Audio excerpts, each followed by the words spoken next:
At this point, we will discuss the problems on related rates. As you can see, we have three problems and I am assigned to tackle the first problem.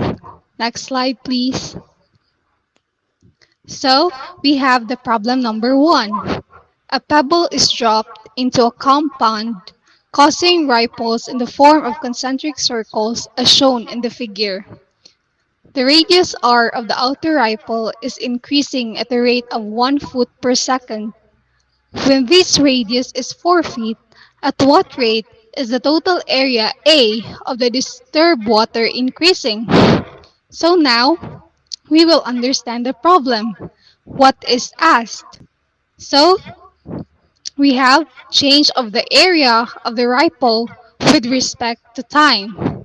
And the given r area is equal to pi r squared, and the change in radius of the radius with respect to time is 1 foot per second, and r is equal to 4. Now we have the solution. The change of the area of the ripple with respect to time is equal to pi r squared. And we will implicitly derive pi r squared. By the power law, we have 2 pi r. At r equals 4, we see that the change of the area with respect to time must be, so diring dapita kaya ato siyang i-substitute.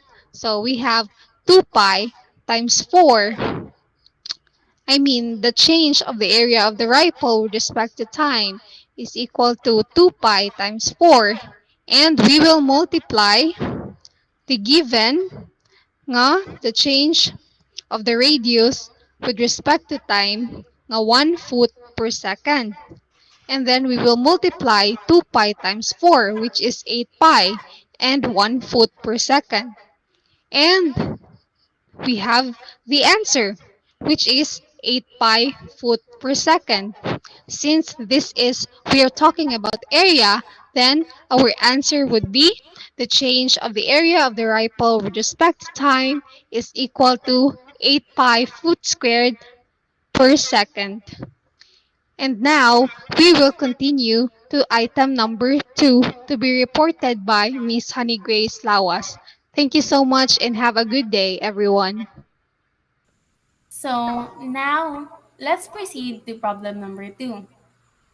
Air is being pumped into a spherical balloon at a rate of 4.5 cubic inches per minute. Find the rate of change of radius when the radius is 2 inches.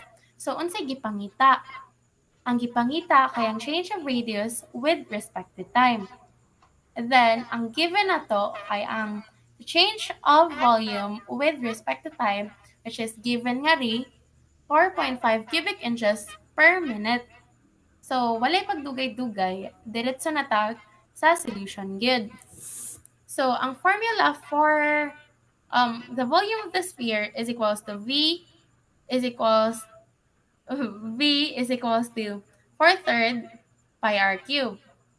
So, diretso na ta sa pagkuha sa derivative na niya, which is ato ang gigamitan og chain rule.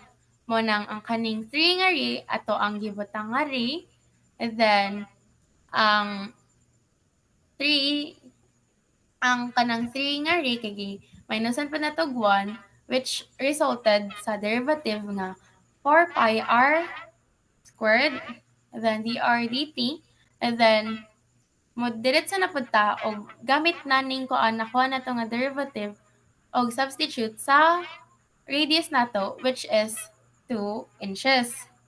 So, gi-substitute na nato, tapos ang ma-result na kay kani, and then ato lang pong gi-substitute ang unsang value sa derivative of kanang kuan, or what we can say is change of the volume with respect to time. So, kani siya, and then ato ning i-multiply, mo result ni siya into 16 pi. 16 pi. So, kaya nang para pod nga makanang exclude ni ang kanang kuan change of radius with respect to time nga or DRDT nga rin kay ato ang gimultiplyan og 1 over 16 pi ang both sides ay ang both sides. So mao nang ni result og kanang kuan the change of radius of the radius with respect to time is equals to 4.5 over 16 pi nya kanang ato siyang gisimplify into decimal form which resulted to 0.9 inches per minute. So, kuan round off ra ni siya klase. Mara na. Thank you.